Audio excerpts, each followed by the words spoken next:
This is a video I had planned since the origination of my OC coming to life in his BLUELOCK character form for this channel. For those who are frequent watchers of this channel, you may recognize this character right here, who I call Ravin. He always has been the main go-to character of mine when it comes to anything online related, so yes, that does mean that my real name is not Ravin. Anyway, I wanted my way of including him as a primary focus of this channel, the identity of this platform revolving around him to finally come to this day where I present you all with the breakdown of Ravin to prepare you all for the year anniversary special video that is releasing next Saturday. And going forward with each new big milestone that I hit, I will release a new part of this upcoming series on Ravin, which the first part of course will celebrate the anniversary of the channel. So at 5,000 subscribers, which we aren't far from in all fairness, I will release the second part of this new series. That part 1 once again will be public on the 30th of March on a Saturday at 7 PM GMT. This video is Ravin's, my original character, breakdown video, in order to prepare you all for what's to come, providing details on his backstory alongside explaining his characteristics, his stats, and of course, his skill set.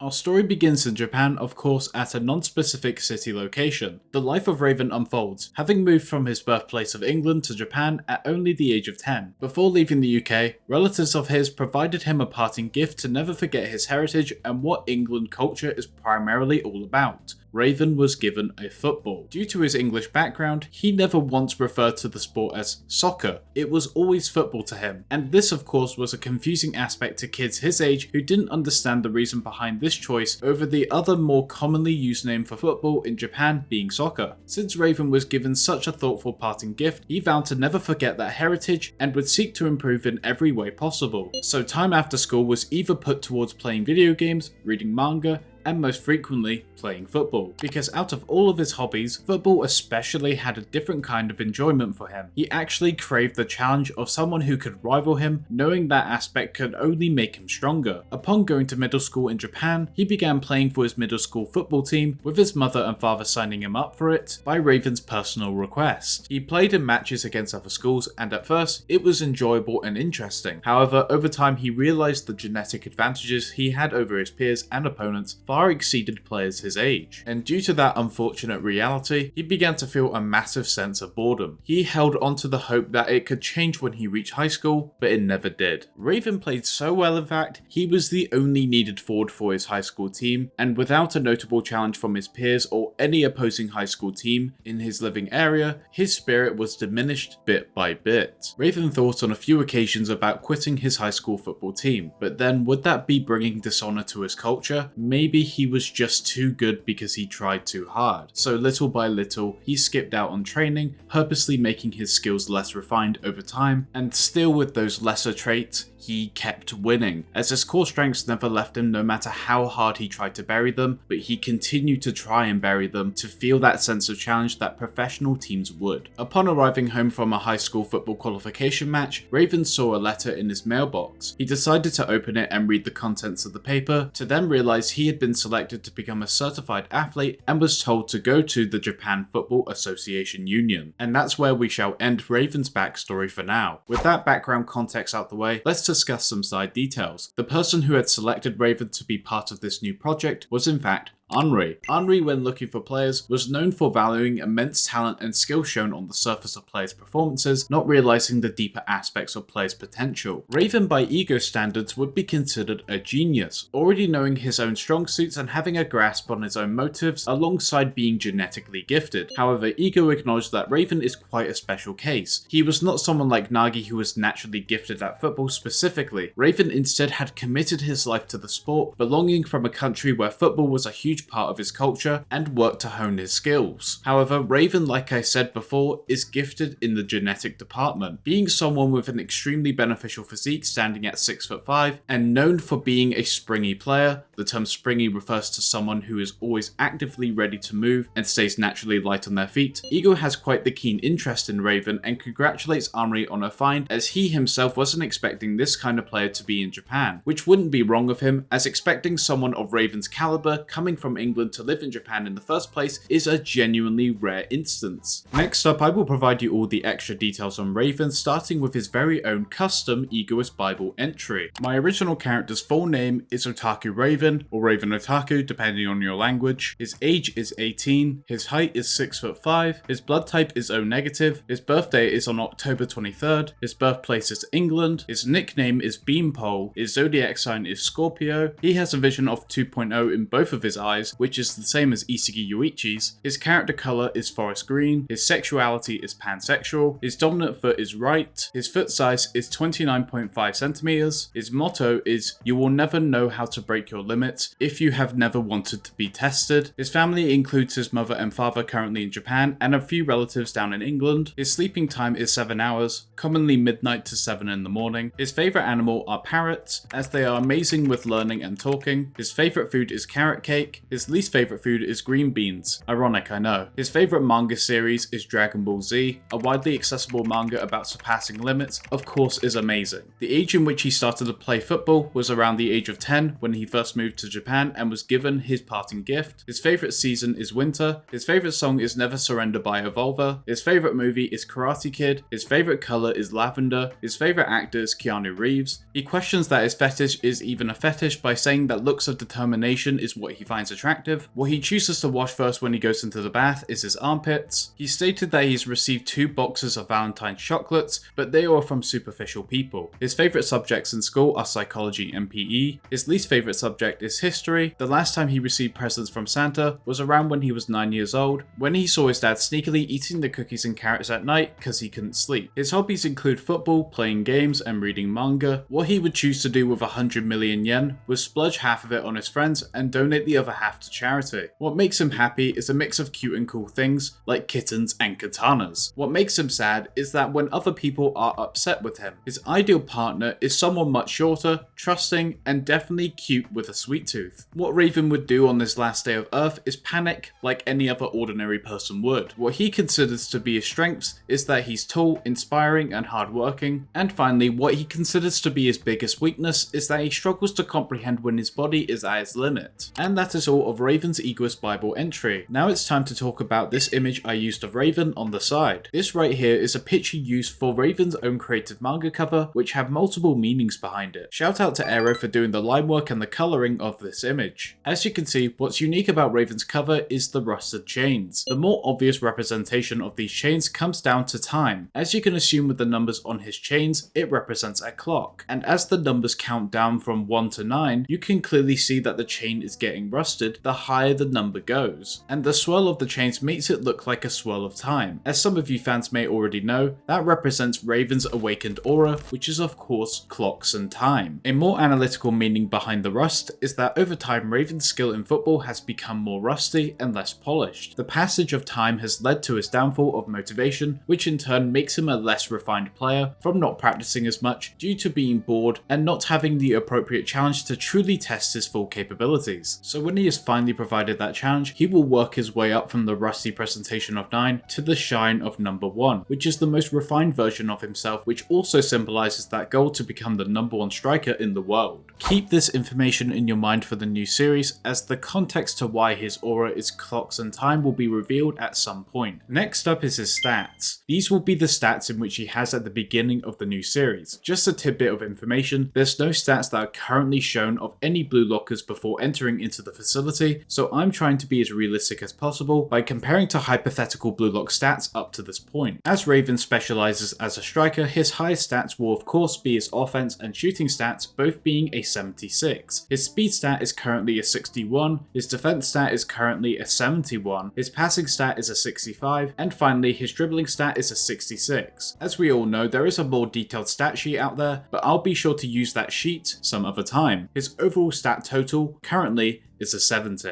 Moving on to skills, I wanted Ravin to stand out as a much more unique character, so whilst his current skill set may be drawn from other players or commonly given skills to players overall, it will lead to a totally new and innovative result. His starting abilities are as follows. Spatial awareness. Ravin instinctively begins to analyze the entire field, giving him a vast understanding of the game, including his opponents' and teammates' weapons, and based on this understanding, Ravin can make accurate predictions regarding the flow of the game. These premonitions then allow him to envision an ideal play mid-game and execute it efficiently even when he's faced with strong opposition and an unpredictable field. His spatial awareness is among the highest level in the series. His side weapons in relevance to this are Sudden Pierce, an ability that allows a tackle through the opponent's legs from behind to gain possession of the ball. This comes off as an unexpected play as the user stays out of the opponent's field of view as the opponent is facing away from them. This gives Ravin that bump in his defensive stats. Alongside that, we have less of an ability and more so a personal characterization known as Shot Caller. Ravin makes great use of his voice to project what he can see. Responding to opponents' approaches, he chooses to vocalize it towards his teammates and would intentionally use this skill to throw off his opponents, as he would also openly shout his strategy for his teammates and himself to use, but actually use it as a bluff in order to approach way differently than what his opponents expect, making his opponents falsely identify his true weapons. And for a shooting weapon, we have the Curving Obstruction Strike. This shot is performed when the ball is hit with the inside or the outside of the boot so that it curves into the net. The better the technique, the more curve one can expect. These shots can be performed from tough angles and can surprise incoming defending players. It's quite similar in style to Rin's blind shot, as it most commonly takes advantage of the movements of other players to shield the ball from the keeper's vision before firing a blind shot that the keeper usually cannot react to in time, as his teammates cover the initial shot as it's being taken. Along with those abilities, Ravin also has access to off-the-ball movement. I know he sounds awfully a lot like a Rin clone, but trust me, the abilities will evolve in a much different path compared to Rin's as the new series will progress. Anyway guys, that was the starting breakdown of Ravin Otaku, as next week we will see him officially enter into Blue Lock. But before we end this video, let's read out what's to come at the beginning of part 1 of What If Ravin Was in Blue Lock. The day comes when Ravin goes to the Japan Football Association Union, assuming that this was the place that the letter directed him to be, and upon stepping into the building and eventually finding the location of the room he was meant to go, he walked through the doors to gaze upon the sheer number of individuals all in this confined space as well. He was surprised but kept himself collected as he shuffled his way past some very unique looking people. Ravin eventually put 2 and 2 together, figuring out all of these players were forwards just like him, but he did not have the foggiest clue of what the purpose of this gathering was. A couple of minutes pass by and finally Ego steps onto the stage in front of this crowd of football forwards. The speech was no different than the original, however Ravin's reaction was one of intrigue. He had no idea a place like this could even exist, but what Ego is describing is exactly the excitement that Ravin was seeking for himself. As Ego's collection of speeches had wrapped up, Ravin noticed a player running towards the now open entrance behind Ego, then followed by a huge crowd. Ravin followed suit within the mix of players, as finally, through this insane project idea, he can feel a fire for the sport he loved once again. Be sure to leave a like and subscribe if you're excited for part 1 of this new What If series next week on Saturday. And until the RavinGeeks year anniversary, peace.